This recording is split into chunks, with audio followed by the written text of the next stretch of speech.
Maureen and Martha sent out an email today to the users throughout the town, and basically said functionality would be identical. He says the difference is the screen you're looking at is going to be different, but everything underneath it is going to be the same. And we also had a staff meeting today where Tyler Content Management, TCM, is totally complete. We're in the process of phasing out, I don't want to get too deep into the weeds here, but we use a product called OnBase where everything is archived. Let's say that you want to look up an invoice 6 months ago, 18 months ago, you go onto OnBase. That process is going to go away. It'll be retained for years because everything is archived in there. But TCM is now in the operational mode, and my concern and their concern is no longer a concern. We won't be impacted by this upgrade to 2021. So it doesn't look that scary right now. Yeah. So the training that we're talking about, or that you talked about in your report, is really just insurance and to make sure all the users are comfortable. Is that being funded from the finance budget or the IT budget? We have a surplus. It's from the finance budget. What we have is a surplus of the. We had 2 part-time workers that were in the. One was for archiving. Oh, actually, they were both for archiving. One was a 30-hour-a-week person, and another one was 25 hours a week person. We never backfilled one of those positions because of COVID. The person stopped coming to work. We never filled it, and we knew this was coming. So what's going to happen was going to use them funds for the end of this year, beginning of next year, and then you'll see in the finance department budget a drop-off in headcount in the area of part-time. We'll probably go from, I forgot, I think it's 1.71 down to a minute taker. Keep fingers crossed, right? Yes. I mean, we've got that savings. Between myself, Shara does 2 sets of the minutes, and Natasha and Joan does 1 set of the minutes. We're saving $20,000 to $30,000 without a minute taker, but you should get a minute taker. There is an opportunity cost, which doesn't figure into that, that your time is better spent elsewhere. But just pointing out that the 149 account is available if there's a need as well, that the BET can consider using that for the training. Can I ask one follow-up question? On the Tyler Content Management, TCM? Project. That was to go paperless for accounts payable, right? Yes. To scan the invoices and to keep the document that way, which does require a lot of training for the departments, and I know that that's been done. I don't know if that's completed, but is there a date for the transition where you're no longer scanning documents into OnBase? Has that happened, or is that to come? Unless I misunderstood, Maureen, it just happened. You could see if you walked into finance where 3 of them or 4 of them are all huddled over one computer, and one person's operating it and 3 people looking over that person's shoulder. So that's actually been completed. So the transition has occurred in finance. Thank you.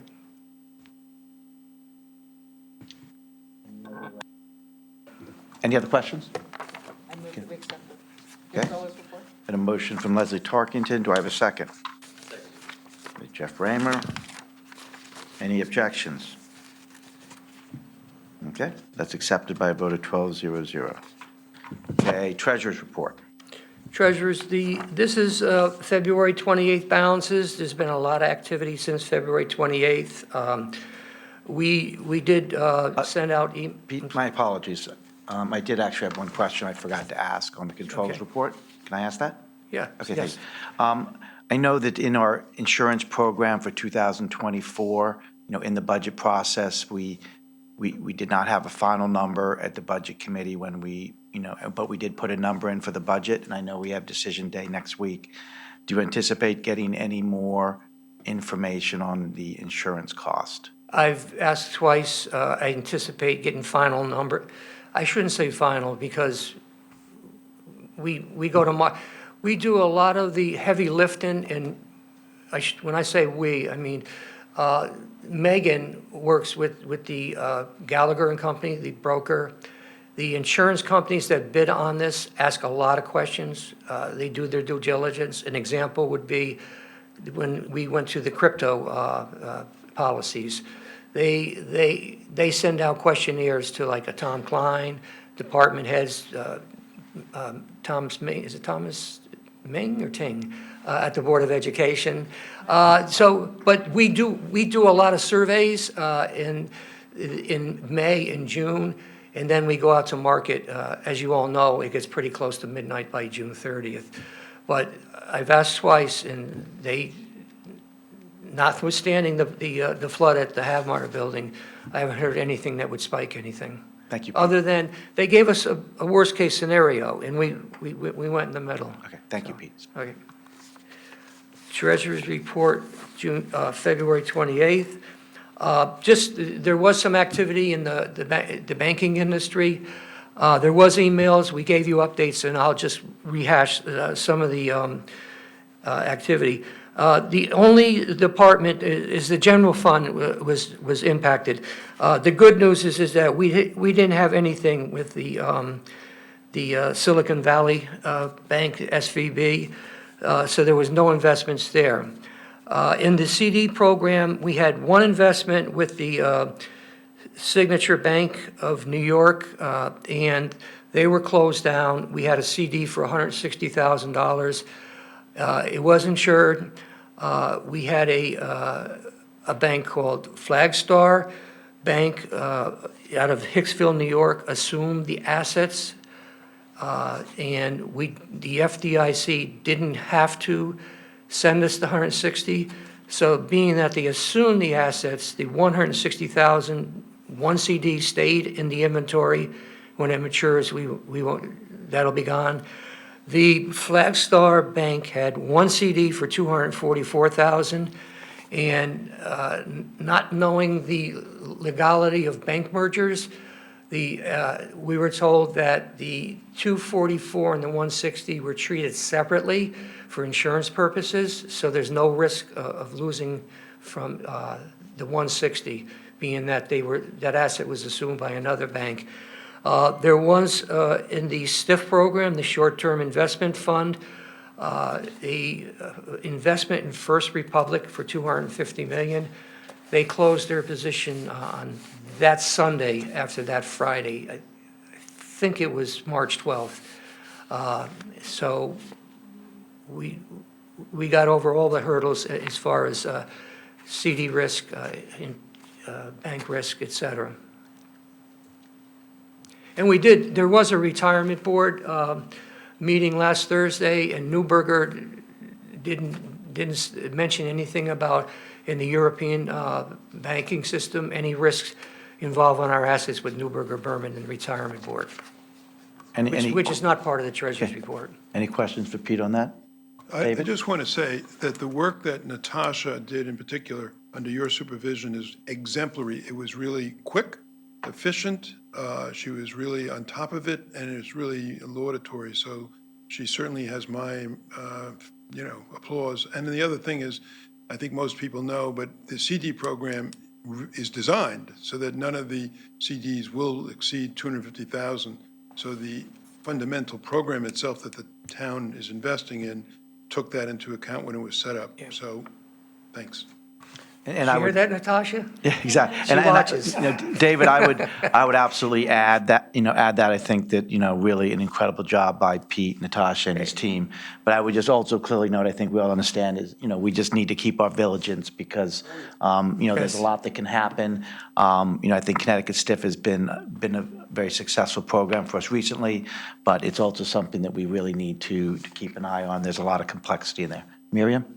I just wanted to add, to close the loop on all of our investments, that I think Vanguard also sent out an email talking about their exposure, and clearly in index funds, there are going to be tiny bits of basis points for the parent company of Silicon Valley Bank. So, but they're all de minimis. I think we probably all received it. If we didn't, I can send it to the entire team.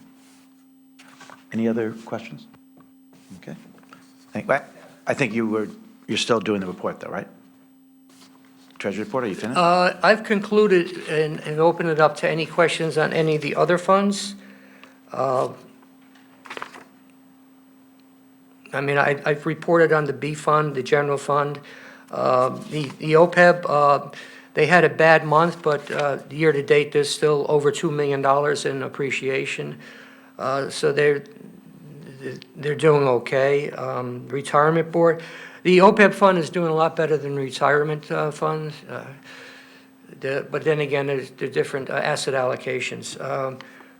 Anything else? Risk fund, we're at 3.6.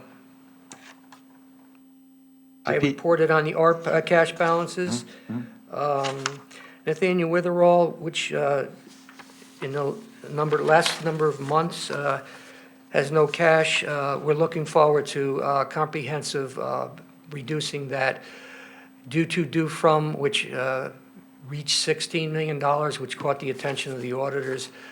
Looking forward to that really coming down. But they'll report Wednesday. I think you'll get good news, at least from February on. It was a little bit slow starting in January.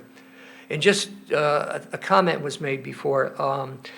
Just one of the things is, I think Laura sent out the email, and I think Bill made the comment. The TNW, Nathaniel Witherall, stopped using the matrix system, and because they stopped using the matrix system, which feeds into the munis, they haven't been feeding the revenue side of the munis, the general ledger. So I don't believe they for the last 3 months have the capabilities of populating that report that you referred to at Nathaniel Witherall. So there's a disconnect between how much we're collecting and the munis system, which should be married pretty soon as far as reporting to the Nathaniel Witherall board. Thank you. One other thing, I'm sorry, Stephen, and then Bill. The balance in the risk fund, does that give the balance in the risk fund, does that give effect to the Peloche settlement, or has that not been paid yet? No, the 931? No, that's not, we were actually talking about that this afternoon. There's a couple, there's usually weeks that go by, depending on when you settle them. We need to have all the different pieces, whether it's the selectmen, the RTM claims, and it has to go through a process. So under all circumstances, there's usually a 1 or month to delay when you approve it, but no, that balance does not have the Peloche settlement. Okay, thank you. Okay, Bill? Okay. I'll just mention one other thing, and Pete and I discussed this, but, we do know this year our investment strategy for cash has been going very well, and interest rates are higher. And I believe last time we spoke at Budget Committee Decision Day, I think 8.9 million was the expected revenue on interest, and I think we put 6 million in the budget. I did talk to Pete and Tosh, and I did ask them that, this, Wednesday, Thursday, just, interest rates have been moving around, so to just get an updated number so that for next Tuesday, I'm going to surmise that we're probably still okay, but I think we should do the check and, see what numbers Natasha and Pete come up with so that Yeah. we have some information for decision day. That's a good point, and there is, going back to the insurance question and speaking to this matter, and I know Roland has one, if there is a change in any of them areas or anything that we know about, you're going to be sending a lot of amendments to Roland in the next week. He says, we'll produce the amendment internally as far as adjusting any revenues or expenses in the fixed charges. And we are on top of that one as far as the interest income. Thank you. Can I get a motion to accept the report? Okay, we got David Weisbrod, seconded by Leslie Tarkington. Any objections? Hearing none, that's accepted 12-0-0. Thank you. We have two reports, written reports from the two building committees. That is in the packet, so we won't be discussing that during the meeting. Oh, sorry.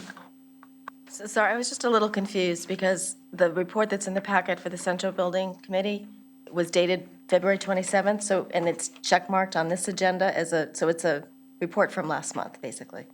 So we just, maybe Good just point. note on the agenda that it's, Yes, good point. We Thank can you. make that correction in the minutes. Thank you. Okay, on item 10 is old business. Discussion and vote on cost estimator policy and the first project. To just provide just a little bit of context, last July, we encumbered $15,000 from fiscal 22 funds to initiate a cost estimator initiative. And in that discussion, we agreed that we would write up a policy. There's been a lot of back and forth.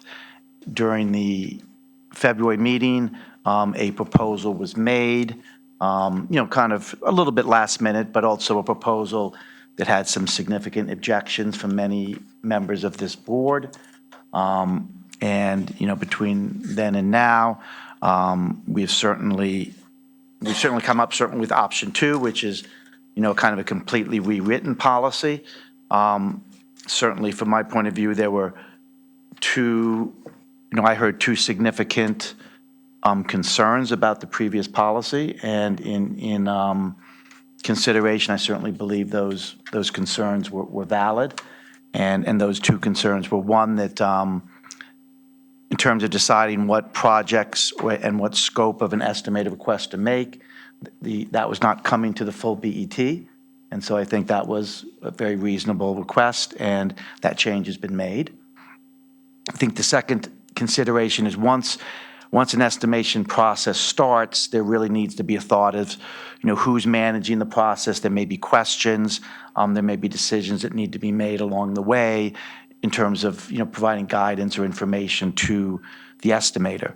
The thought all along was that the controller or the project manager, in this case, our controller, Pete Minarski, would be the primary source of contact.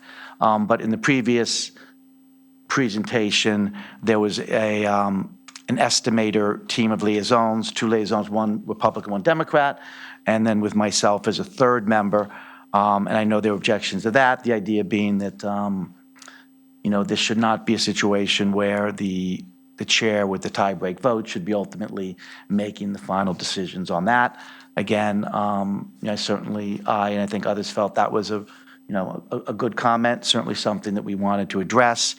In this proposal, once the project is discussed and voted on at the BET, there will be a project manager, in this case, our town controller. He will manage the process. There will be 2 liaisons who he can use for advice, and he can update so that, the board is aware of what is going on. So that is the document in front of you. It is my suggestion that we treat these 2 items separately, that we discuss and vote on the policy first. And after that is disposed of, we then, we discuss and then vote on the first project. I would add that there were many members of this board that felt that, before we approved a policy for the first time, they would like, people want some transparency about what the first project would be. So that has been provided in the document. So at this point, I think we should start with a motion to approve the policy, and then we can go from there. Do I have a motion to approve the policy? Yeah, of course. So directly in line with what the chair has just said, actually, it's 2 documents, but it's on the agenda as if it's one. Just to give the thing mechanical sense, I'd like to make a motion to separate this into 2 separate items and to deal with the old Greenwich proposal as being an item of new business. The only item of old business, the only item that was before us before was the policy. And so I would make a motion at this point to separate them, which I think is in accordance with what the chair has been indicating. Yep. I'll second that motion. Thank you. Any Any objections? Okay, thank you, Jeff. That motion is approved 12-0-0, which leaves us with, we're still in old business, and that is going to be discussion and vote on cost estimator policy. That's it. Okay, can I get a motion to? Sorry. I was going to make a motion to amend, but I think first the item has to be on the floor, so I think, if forgive me for interrupting, I think your motion, the motion you're proposing, has to be entertained first. There's a motion to approve. Okay, we've approved splitting, discussion vote on the cost estimate policy, that stays in old business. The first project, Old Grange School, goes into new business. That was approved 12-0-0. Okay. So now I'd like a motion to move the cost estimated policy. I'll make the motion. Okay? And I'll second that. Nisha Arora, seconded by Leslie Tarkett. Discussion? Okay. So I think it's appropriate now that I have two amendments to propose.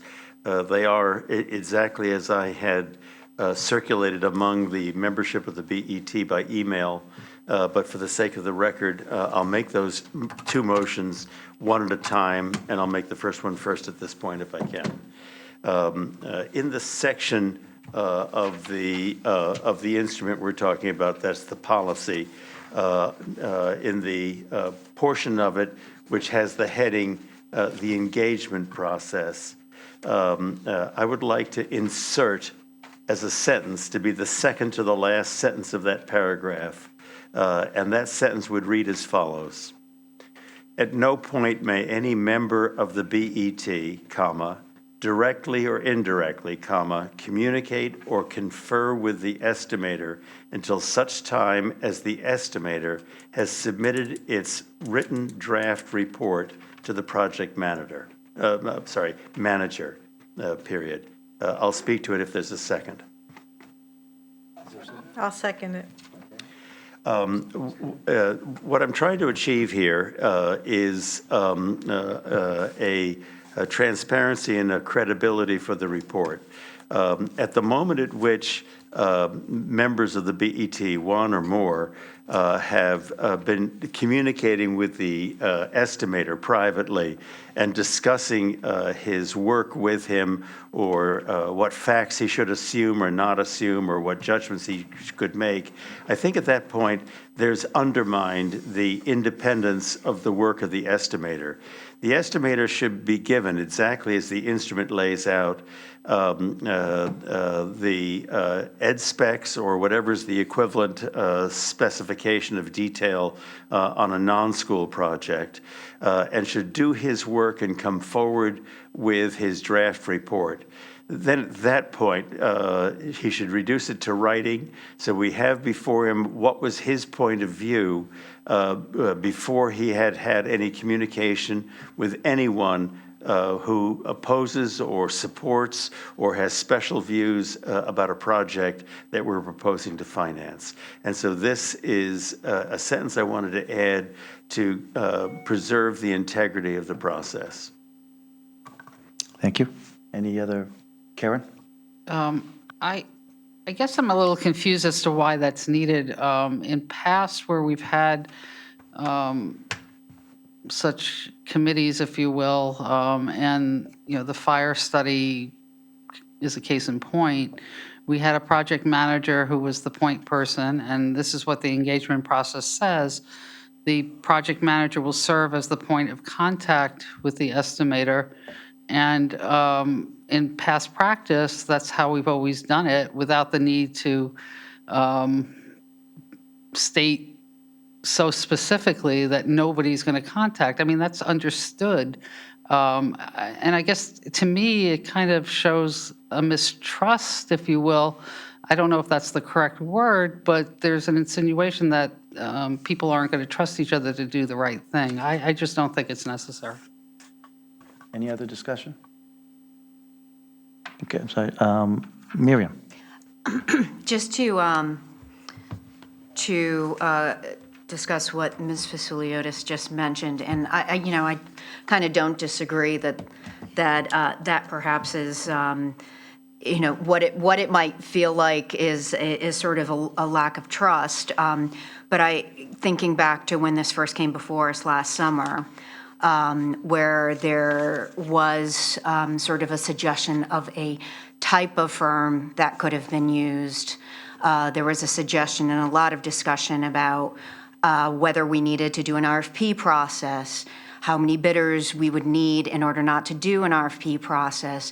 And it seemed like there had been members of our board who had already reached out to a number of firms who may or may not be considering to put their bids forward as part of this project. So I think the discomfort from a number of us comes from sort of the way this even kind of came about, which was there were already discussions with firms, and therefore, which wasn't the case with sort of Matrix. There wasn't kind of this pre-doing of work and then bringing it forward to our committee. And now I think it's in a better place in terms of how we're going to go about and do this process to get a cost estimator.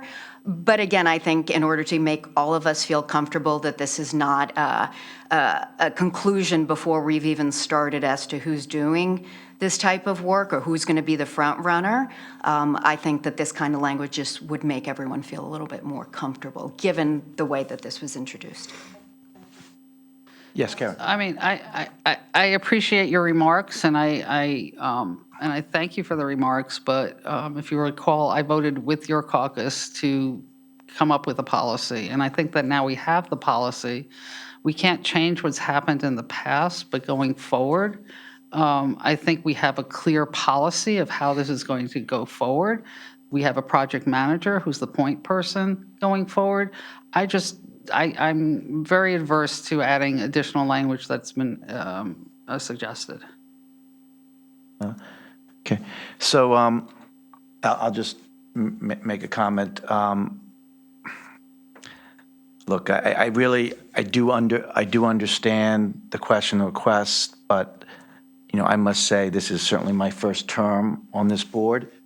But I think the integrity, not just the actual integrity of this board, but the expected integrity of all 12 of us, I have full faith in. I think we all understand our responsibilities. I do not feel that we should be adding this additional language, but I also want to make this very clear to everybody. I think we all know this.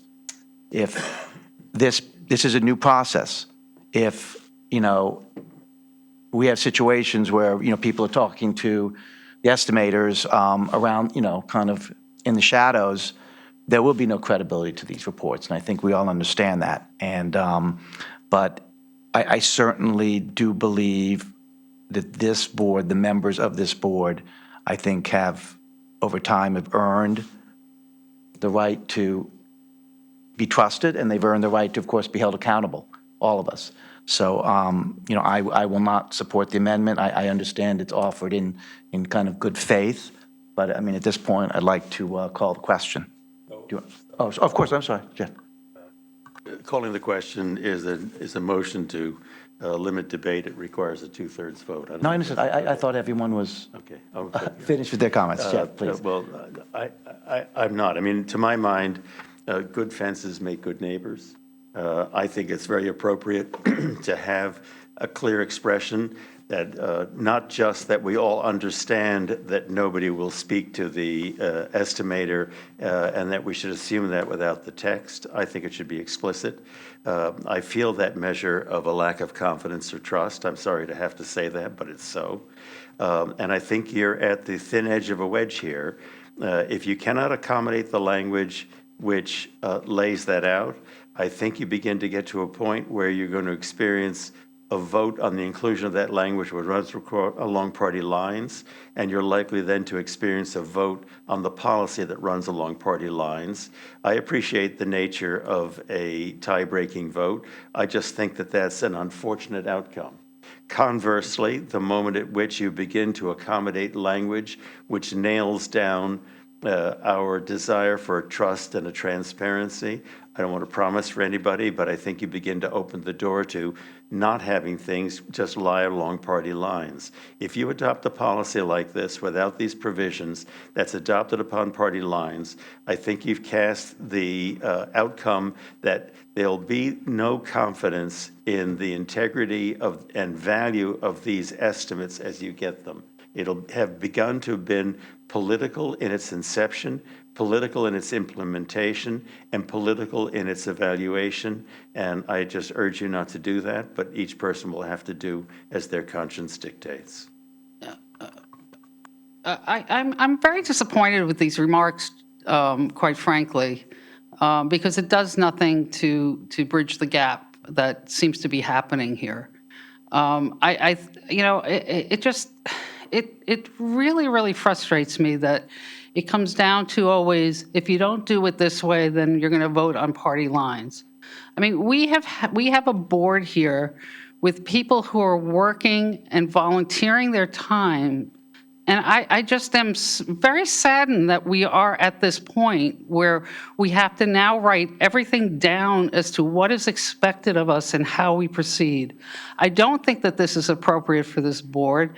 And, I just think we need to start thinking about how we want to conduct our business going forward, because this partisan line that's being drawn in the sand is just not working.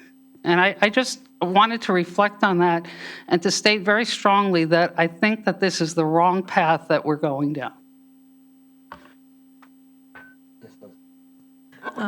I want to say that I agree with you in the sense that the partisan path this board has gone on over the past 2 terms is unfortunate, and I don't think it benefits the town. I agree with that.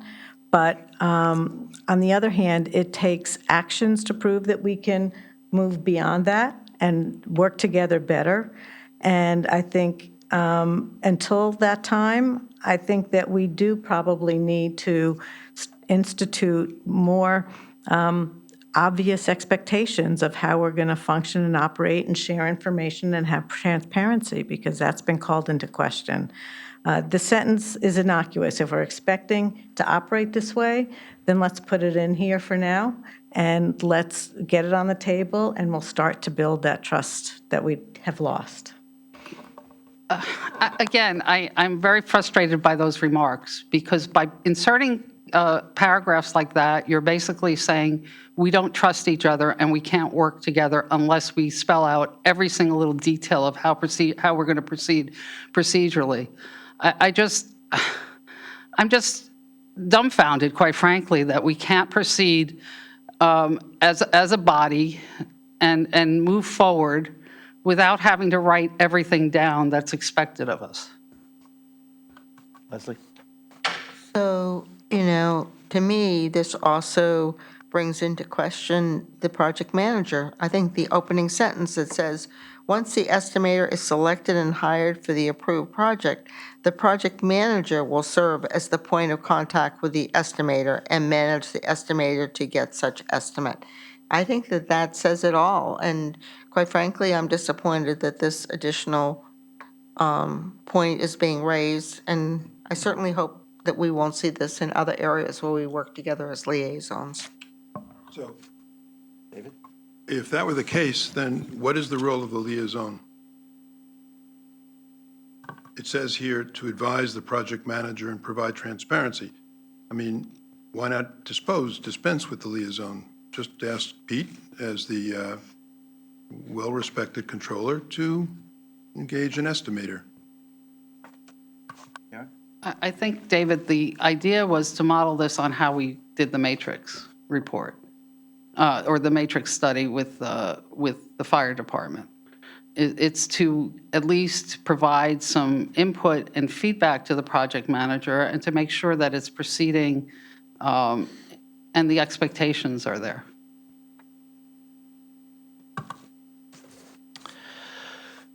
Any additional comments? Okay. Can we call the vote, Nisha? Thank you. Okay. The vote is this is Jeff Raymer's amendment to the cost estimator policy. Harry, I'll start with you. No. Laura, Yes. Karen, No. David, Yes. I'm a no. Dan? I'm a no. Leslie? No. Leslie Moriarty? Yes. Jeff Raymer? Yes. Bill Drake? Abstain. Miriam Kreuzer? Yes. And Steven Selbst? Yes. 651. The motion passes. I have a second amendment if the chair would recognize me. Do I have a choice? No, just joking. Yes. Sorry, I don't mean to be pushy. Also, as I had circulated among the members of this board, I have an amendment. It also appears in the paragraph, which is entitled, it has a heading on it, the engagement process. Presently, in the third sentence, there's words that read as follows. It regards a meeting of the project manager, meaning the controller, and the two liaisons. And referring to that meeting, it says, presently says, where all members of the project team will be invited to attend. By the way, project team is a creature created by earlier language that has since been removed. So that's wrong language in itself. But in any event, I would like, if there's going to be a meeting, and I don't favor there being such meetings, but if there's going to be a meeting of the two liaisons and the project manager, I think in fairness, it should not just be a circumstance in which people were invited to attend. I think it's necessary to say that it's, and I propose the language, attended by the project manager, that means the controller, and both liaisons, meaning that the liaisons, both of them should have been present, in fact, not just invited. I think meetings that take place and an invitation was extended, but one of the liaisons wasn't there, creates a discomfort. I'm sure I'm going to raise the same hackles I did before to suggest that such discomforts could ever exist within our board. But respectfully, I think those discomforts do exist. And I think it's better that there be, if there's going to be any meetings, both liaisons should be present. And so I'm proposing that substitution of language. First, because project team is no longer a defined term in the instrument. And secondly, because the more important point, that their liaisons should both be present at any such meeting. Do you have a second, Jeff? I'll second that. Okay. I'm sorry, I should not have argued the No, point that's okay. before I was seconded. Okay, so we have a motion on the table. Discussion. I'm just a little unclear on the specific language. Jeff, can you just tell me where you're inserting in both liaisons? Sure. Is it after If- estimator? If you would kindly refer to the document, it usually appears on page 2, but I suppose it depends how language is laid out. In the second sentence, just a second. Let me not say that incorrectly. It's a I'm sorry, in the third sentence, thank you for your assistance. If it is determined that the project team would benefit from a discussion with the estimator, the project manager will arrange a meeting with the estimator where all members of the project team will be invited to attend. First, the expression project team, which appears twice in that sentence, is no longer a defined term. The project team, when it was earlier appearing as a defined term, was a grouping consisting of the controller and the two liaisons. Maybe my motion didn't go quite far enough, but the proposal I was making is as to that last grouping of words where we're talking about a meeting, it says we'll arrange a meeting with the estimator where all members of the project team will be invited to attend. The language that I'm proposing says instead, attended by the project manager and both liaisons. Thank you. If I can. Can I just sorry. suggest that maybe after estimator, we add "and both liaisons," 3 words, and then strike the rest of that sentence? Would that work? I'm sorry, if determined that the project manager will arrange a meeting with the estimator. And both liaisons, and then Well, end the sentence? Yeah, arranging a meeting doesn't say to me that both liaisons attended. If a meeting is arranged and one of the liaisons is not available on that particular date, I think the meeting should be moved to a date when both liaisons are available. All right, so we could change arrange to host a meeting? I see your point. I'm trying not to get too in the weeds. Yeah, well, I don't know what was wrong with my language, which I simply say that the meeting is attended by the project manager and both liaisons. I'm really open to other ideas, but I'm not seeing what the problem with that language is. Just trying to, Karen's suggesting we'll meet with the estimator and both liaisons. That works for me, too. Okay, I think that's range of meeting, can I hear the specific language? That sounds fine to me, but can I hear what you're proposing? So the project manager will meet with the estimator and both liaisons. Okay, I think that works. If that seems like gentler language, I would accept that. And I don't know if this, I don't know who. Is who your was seconder okay with that, Leslie? Yes. Okay, so now we have a motion on the table. Discussion. Well, I would just also add that the capital project team at the beginning of that sentence should be a little p and a little t. If we're going to nitpick it to death. Okay. Actually, it should be project managed, instead of project team. Well, you can refer Okay, to that's them a as the different one. team as long as it's a little p and a little t. It's not a defined term. Jeff and Leslie, are you okay with that? Yeah, Little that T? works. Okay, perfect. Thank you, Karen. So now that we have this, can we have discussion?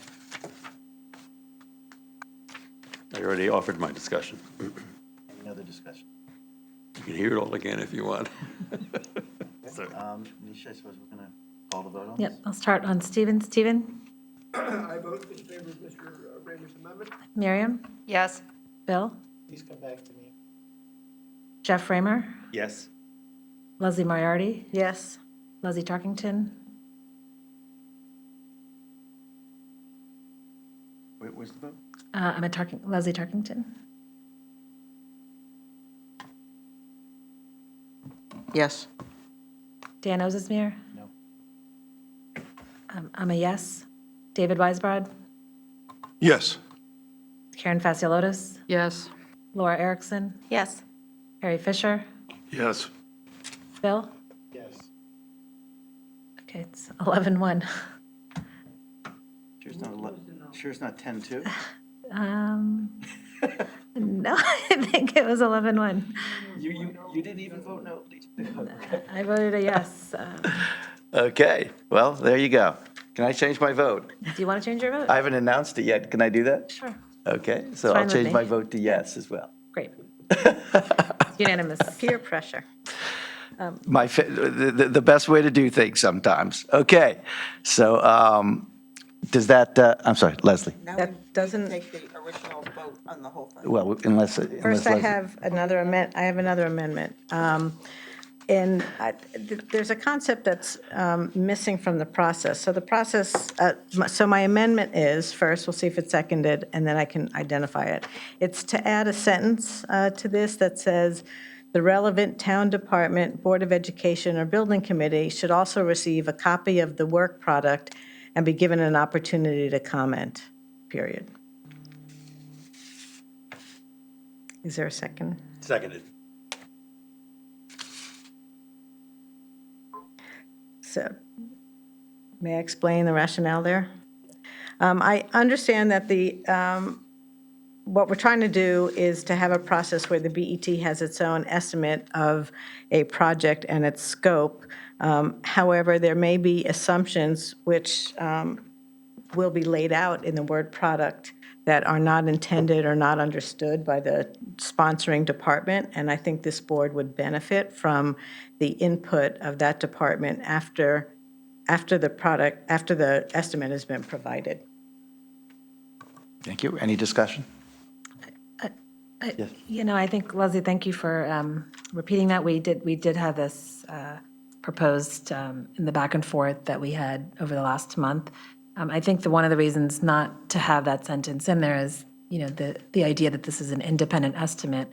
I think it's okay to supply the estimate to the individual department, but not okay for them to necessarily comment on it before our board has spoken on it. So I don't think there's any, I would be okay with your amendment if you were to take out that comment that, we give them the ability to comment. I did drop the timing of the comment, so I didn't put in the full sentence that I had identified previously, which was to comment prior to our review at the meeting. It was to just give them the opportunity to comment. So I think what you're saying is when the full report is completed. When the report's but it's completed, and it they was would never be- intent. They would receive a copy of the report and they could comment. That's what- Correct, correct. And we would share those comments at a BET meeting, or, I mean, they can always comment. I don't know what you mean by that. But I just didn't understand if you could just explain your I thought think there process. should be, that the BET, we're going to vote to accept a report.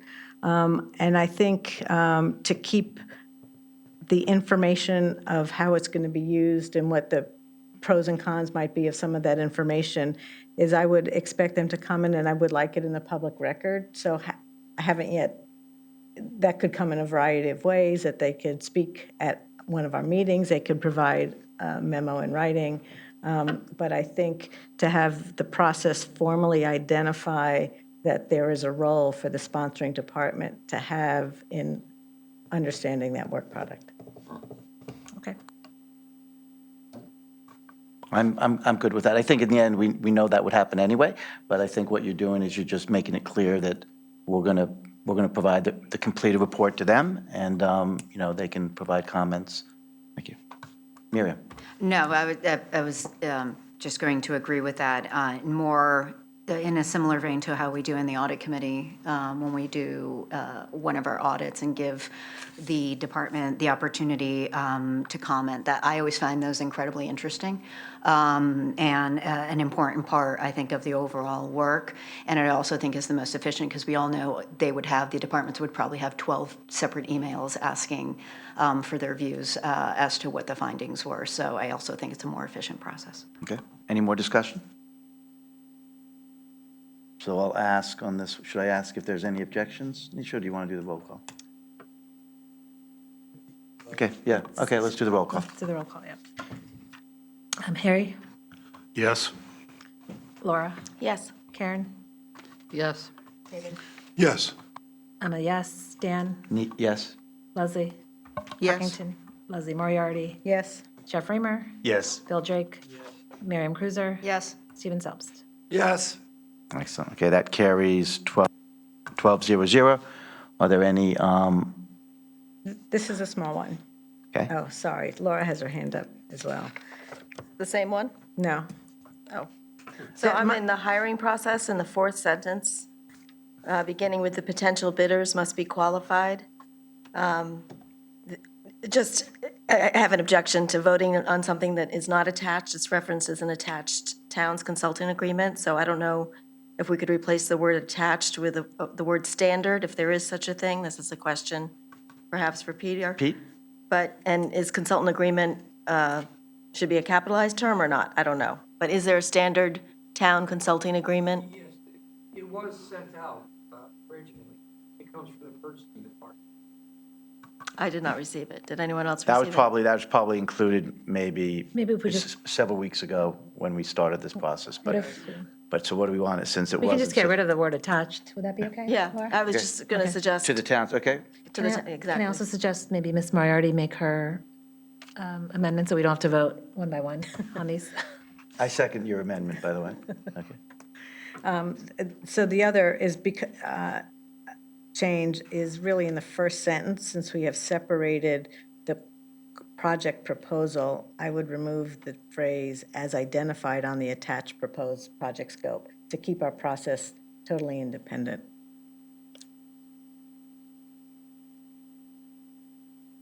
We're just scratching the line as identified on the attached project scope? Correct. Okay. I'll second that. I'll second, I suppose, your amendment to Well, I think, Laura's motion. can we just add this to the Yeah, well, original to- Laura Erickson's Laura amendment? Erickson, right. Okay. Is that okay, Laura? Okay. So that's Leslie Moriarty, DO, amending Laura's amendment. Okay, any objections to that amendment? Can we carry that by unanimous consent? I think so. Okay.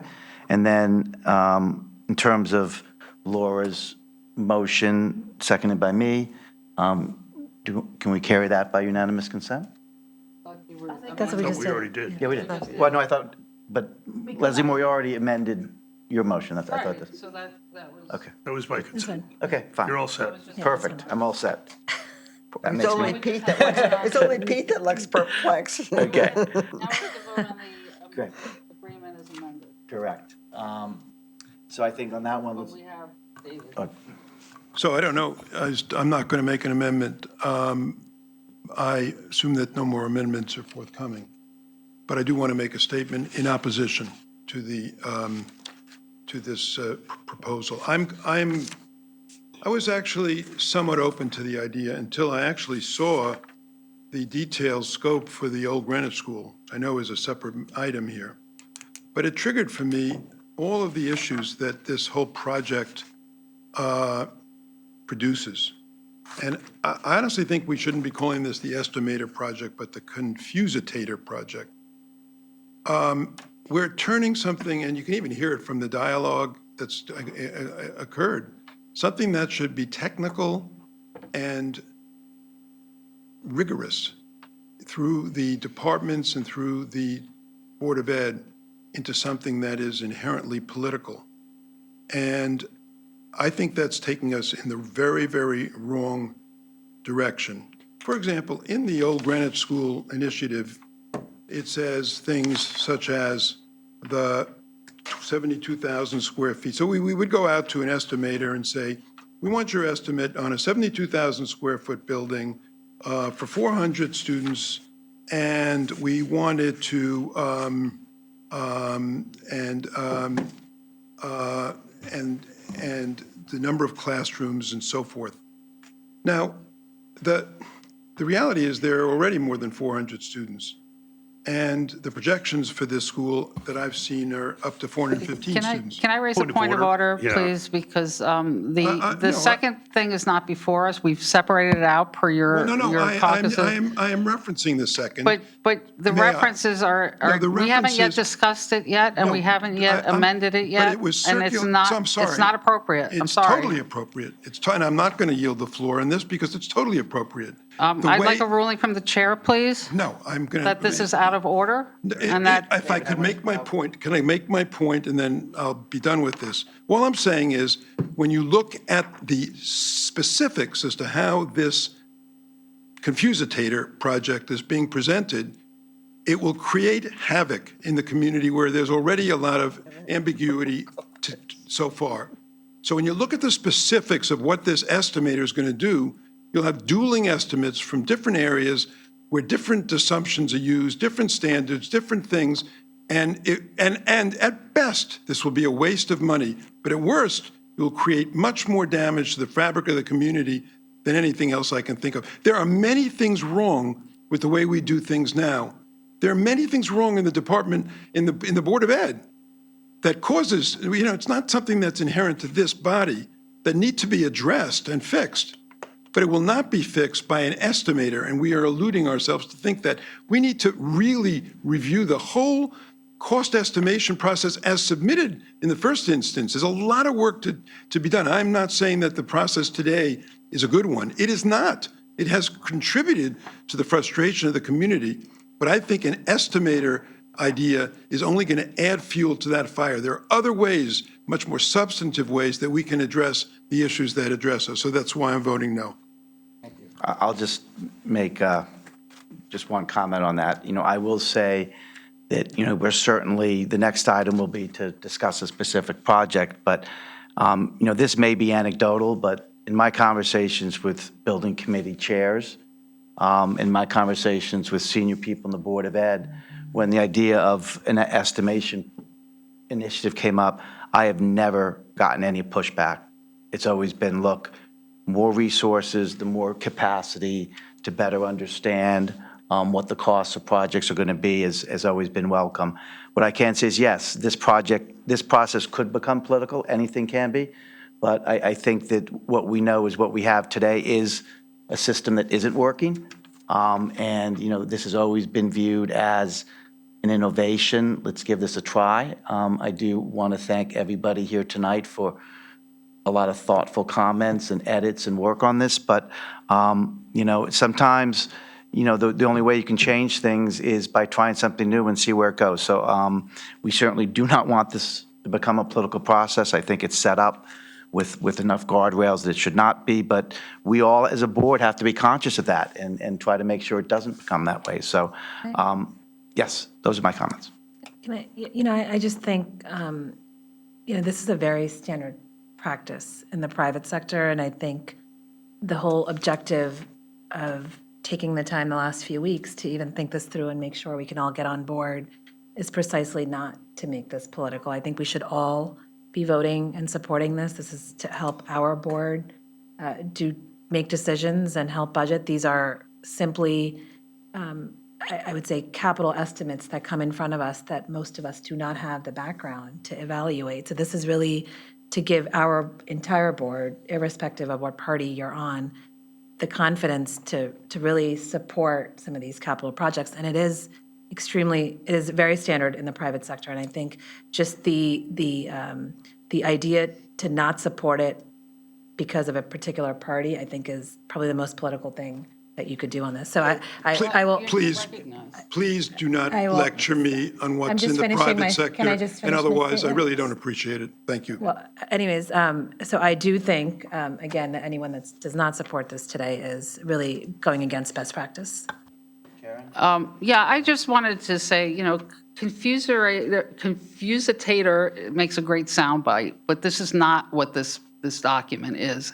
And I'm separating it out from the other document that was referenced by my esteemed colleague, who we get along with on certain things, but on this, we're going to disagree. This is a document that sets forth a process for our board to get independent estimates for projects that we will be committing millions and millions and millions of dollars towards. And I think that it's a good process for us to try. Now, we may have disagreements, or we may have a discussion on the second part of this as to what we are talking about, but we can work those through and come to a consensus as a group. I get, again, very frustrated with the sound bites and the dismissive tones of this particular process. We need to separate that out from the first project that is being proposed, because we haven't yet discussed it yet. We haven't come to a consensus yet as to what we are going to do with it.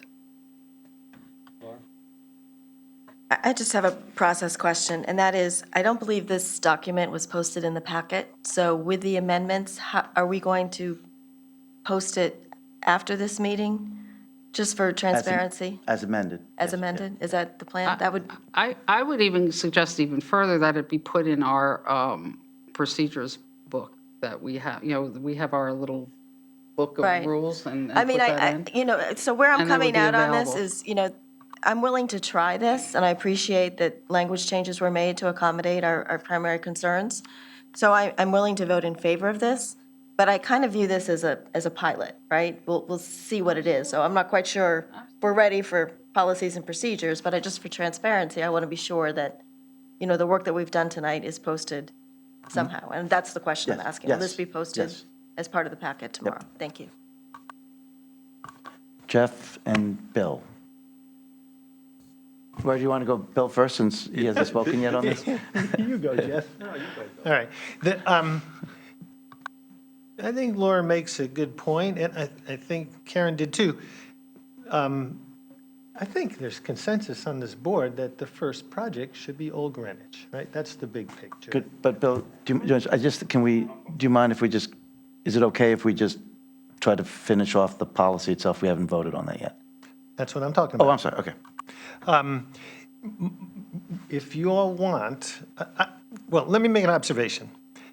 I think everybody wants Old Greenwich to be project number one here. If you look at what's in front of you,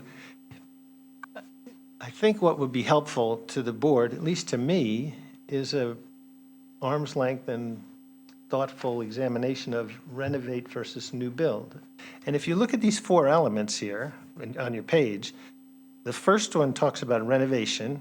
The second one talks about renovation and new, both alternatives. The third one goes back to talking about renovations only. And the fourth one, again, has both alternatives. And I don't think Can I it's- also I don't just think raise a it's- point of order? I don't think This is it's not clear. before us yet. I don't think, isn't it before us, No. guys? All right, then can I second it so it's before us? Good No. grief. No, we're still voting on the first document, Oh, Bill. sorry, I thought we finished the first one. I apologize. No, thank you for your eagerness. Sorry. That'll be the last time I let Bill go first. Okay, so can we, I mean, we have, I mean, just Sorry, respectfully, I guys. think we've heard a lot of people's opinions, and I thank everyone for the work. Would it be okay if we could vote on the policy itself Let's do it. as amended, please? Okay, thank you. Nisha? Okay, I'm going to start with Harry, Yes. Laura, Yes. Karen, Yes. David. No. I'm a yes. Dan, I'm a yes. Leslie Tarkington, Yes? Leslie Moriarty, Yes. Jeff Raymer, Yes. Bill Drake, With apologies, yes. Miriam Cruiser, Yes. Stephen Selbst. Yes. 11-1, that passes. Thank you, everybody. I think if I can just go to the agenda, hold on one sec, Bill. In new business 11, just for anyone who lost track, we now have a new item, which is the first estimator project, Old Greenwich School, which was, we made a motion to add that agenda, or move that agenda item. So that is before us. Does someone want to make a motion? Move it. Okay, Bill Drake, Second. seconded by Leslie Tarkington. Okay. Bill? Sorry, I made my points, but I think Old Greenwich is the right choice. I would submit, if you all thought it's the right thing, that the particular details of the language of this page could use a little more work by all the 12 people or whoever wants to work on it. Like I said, items 1 and 3 speak about renovations. Item 2 and 4 speak about the two alternatives, renovations and new. It's all not consistent and perfectly clear. We all might, this wasn't in the package, as Laura said. I didn't see this in it's not in here. Is it worth working it through toward a consensus and bringing it back at the next meeting? Well, I mean, the only comment I'll make on that, Bill, is that we did have 4 of us, Mr. Raymer, Ms. Moriarty, myself, and Ms. Tarkington. We kind of went back and forth on this on the last month, and we did come up with this. I think if there is consensus that we need to clean this up more, I think we can be open to that. But I think to the extent that there is comfort to get this through, we're happy to support it too. Jeff? I think my colleague may be confused. We have been going back and forth on the policy. The first I've seen of this instrument entitled Estimator Project Specific Request was at 11:38 last night. We did get it last Tuesday or Wednesday. You and I did. Okay? But it changed dramatically at 11:38 last night. Yeah, I mean, You didn't focus. Jeff is speechless. no, unfortunately, I'm seldom I think speechless. Leslie's right, by the way. If I still have the floor, I think there's something that needs to be said. So the policy has the ability to be a valuable tool. The policy also has the ability to be misused, which I think was the concern that Mr. Weisbrod was speaking about before.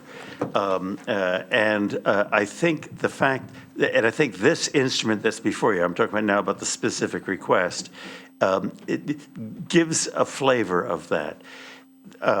I look forward to being able to use the policy to take a situation in which a capital request is being made of us, and feeling that I don't have the competence individually to understand what is the nature of this request. Is it a modest request? Is it a median request? Is it an over-the-top request, both in the scale or in the exalted quality of the components of it? And that's the right use of the thing. The moment that the policy is being misused, Jeff, may I, just real quick, sir? Thank you. listening. Well, I just want to say 2 things. One is that, look, it is certainly not best practice and certainly not my approach to, try to force an agenda item when we're not all ready to do it. I mean, I will say just for fairness, I would kind of confirm with what Leslie said, is that it has been out there for almost a week. And the amount of the amount of edits that were made were actually, incredibly small. But I would request, if it's okay with Bill, who made the motion, that we just simply withdraw this tonight, and, have conversations and get to a point where, we can have a really useful, productive discussion and get to a result we can all support. Is that, Bill and Jeff, is that okay? I think we need to put it into a process of some kind. This appeared on the agenda at the instance of the chair who controls the agenda. Is the chair indicating that this item is being withdrawn at this point? Yes. Okay, but that ends the conversation as far as I'm concerned, at least for As tonight. did the first and the second. Yeah. Bill, did you? Yeah. And I would withdraw my second. Thank you. Again, I know this is something new, this whole process for everybody. I do want to thank this board for spending the time and trying to work through something, so thank you very much. Okay. Could I make one request before we, is there any receptivity of this board to think a little bit out of the box in terms of how we may do better vis-a-vis how capital projects come, in particular from the Board of Ed? Because as I mentioned, am the first to say that the process currently is not functioning as it should. And I think that there'd be value in considering a somewhat more structural change to the way things are being done now, so that we really have a lasting contribution. As I think it'll bear much more fruit and be much more concerned. And I, for one, would be more than happy to spend time on that with anybody who's interested in doing that. Okay, we can talk about it after. Thank you. I'd like to go with on new business. The other original piece of new business was Nathaniel Witherall, fiscal year 23 FTE headcount change. There's a sheet a one-page sheet that was used at both HR committee and the budget committee. That was emailed around by Shara, but was not in the original packet. So hopefully everybody has that. And it's a sheet we've seen several times. I'd just like to make a couple of comments to maybe set the stage here. Yes. Can we move them? I'll move it on behalf of the HR committee. Second? I'll second that. Okay. Committee voted 4-0 for this. You want the budget committee report?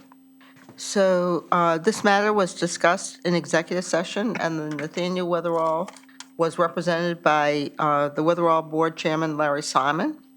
As it's noted here, the request is to hire 3 additional full-time employees with benefits in the food services section of the Witherall facility. The justification was that it was more economical than paying 3 outside non-union workers, and it is intended to settle a union grievance claiming union work was being outsourced. The current outside estimated cost of paying outsourced workers is $191,000, and the proposed cost with benefits would be $128,000, therefore with a savings of $63,000. So within the Budget Committee, the vote was 2-1-1, and so this motion passed, and it's before us this evening. Okay, if everyone will bear with me, I would just make a couple comments. I do think that this item did get a lot of focus in both those committees. I think that the economics of making this change, plus the issue of the grievance, I think was well supported. The concern that particularly came in Budget Committee was this is a fiscal 23 motion. There was a concern about permanent increases in terms of total FTE at all departments, but also at Nathaniel Witherall. And at the Budget Committee, there was a request to Larry Simon, who's the chair, that, look, can you find offsets to this in fiscal 24? He answered that he could, but he did not have the details of those offsets. So at that point in time, and felt that he could have them, by July 1 or end of June or later, okay. That he would have more details on that, so where, I'm just going to say where I am, just for the, in terms of trying to be efficient here, I intend to support this motion. I also intend to signal that for the fiscal '24 TOO, that I would leave Nathaniel Witherall flat based upon the request of the Budget Committee and the feedback from the chair of Nathaniel Witherall, understanding that, as he, comes up with final details about how the staffing is adjusted, Nathaniel Witherall, he would then come back to the HR and Budget Committee in terms of what those changes were, and then those would be then formally agreed post that. So that is where I am, and at this point, I'll just open it up to discussion. Leslie? I just wanted to add some information of what the discussion was at the Budget Committee, because that was proposed, that the fiscal '24 headcount would be flat, even if this were approved, and that the implementation of the staff offsets could happen July 1. And Mr. Simon said emphatically he cannot do it on that time frame. He needs more time, probably more in the October-November timeframe, to implement the change to reduce the 3 headcount, and therefore, if those FTEs are not in his budget on July 1, he's got a problem. He'll have to go back to contract labor or do something else. He didn't really identify what, but he said that was not viable for Nathaniel Witherall. So there was also additional discussion that there are other workers at Nathaniel Witherall that would be or could be trained to do these food services jobs. And there were at least 2 areas identified for these people, but there would be a training period. In addition, it's my understanding there may be other opportunities for resources that could be utilized. So I will, as I did in the Budget Committee, abstain from this because I would have expected that the chairman of Witherall would have come back. The meeting was on March 9th, and with this meeting, with the big gap, it being the 27th of March, I would have expected that the chairman would have made some effort to come back with additional information. And you note he isn't here this evening with us also. Additional comments? What? There's a board meeting. Nathaniel Witherall board meeting. And now I'm informed that is he still at Nathaniel Witherall board meeting? He's at the Nathaniel Witherall board meeting, so that's why he's not here this evening. But nevertheless, we haven't heard from him. Thank you. Any other questions, comments? Okay. Nisha, can you call the Yeah. vote? Harry, I'll start with you on this. I'll vote yes. Laura Erickson, Yes. Karen Fasciolotis, Yes. David Weisbrod, Yes. I'm a yes. Dan Ozesmere, Yes. Leslie Jarkington, Abstain. Leslie Moriarty. Yes, but I'm allowed to say that I can't support your proposal of holding their headcount flat in fiscal '24 because we'll just continue with the grievance. Jeff Raymer, Yes. Bill Drake, Yes. Miriam Kreuzer, Yes. Stephen Subst, Yes. 1101. 1101. Okay, Chair's report, I think we're already 2 hours in, so I'll pass on that. Well, actually, there's a couple things I should say. Just want to go through just a couple of things about the next week, how I see things going. I know this was previously communicated, in the fall, but just as a reminder, the process that I'm looking to see for budget amendments is basically the same as we did last year. The idea would be that members of the board would, if they have any amendments, they would provide Roland Geiger with that information by this Friday morning. And by noon on Friday, the idea would be that he would distribute a sheet with kind of a yellow line through any items where there was a potential or expected amendment. I think we did that last year and it worked, so thanks everyone for doing that. And that in terms of the actual amendment sheets, the goal would be to get them to Roland as soon as possible, just like last year, Roland does embargo that information, so it makes it easier for him, but he will and has embargoed that. And that the deadline for getting it to him would be 9 a.m. Monday morning. And then he would distribute that in hard copy at noon on Monday. So the caucuses would have time to review that information on the hard copy. And then we obviously have decision day on 9 a.m., starting 9 a.m. Tuesday. So that was what we did last year. I think that process generally worked, and I just want to just make sure everybody's aware. Yeah, I appreciate that. Can I confirm that the packet of proposed amendments will be posted on the website so that people that follow us can follow our motions? Otherwise, Tuesday makes no sense to the public. Well, thank you for the question. To me, my safe harbor is doing exactly what I did last year. I would also say that, in the past, there were times where all the amendments showed up the morning of decision day. So I understand all the questions, but all I can say is right now, I am very comfortable that what we did last year worked very well. Thank you for the question, but I at this point, I'm not going to commit to any change in process. Okay, thank you. Do you want to mention the public hearing on Wednesday? Oh, of course. Wednesday night at 7 o'clock, that's 2 days from now, there's going to be a public hearing in this building and in Town Hall. And there's also an online option, which is on the site, where the public can provide online comments, written, or speak in person for 3 minutes on Wednesday night.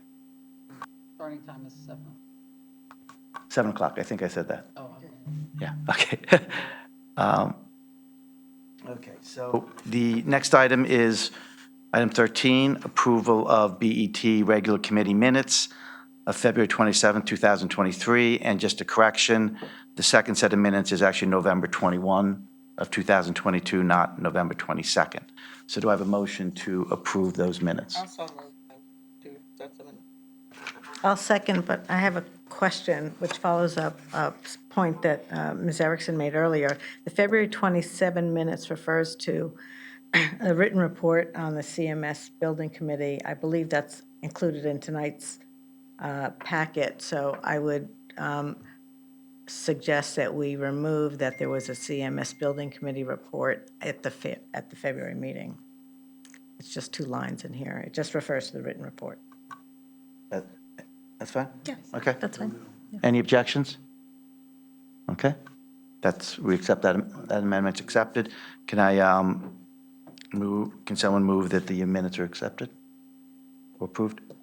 So approved. Okay. Second? Second. Okay, perfect. You already did that. Actually, you already did that. Okay, so you tripped me up there. You are correct. You did do that, so thank you. Can we accept the minutes by unanimous consent? Yes. Okay, as amended. Okay, I think 8:30, can we get a motion to adjourn? So moved. Second.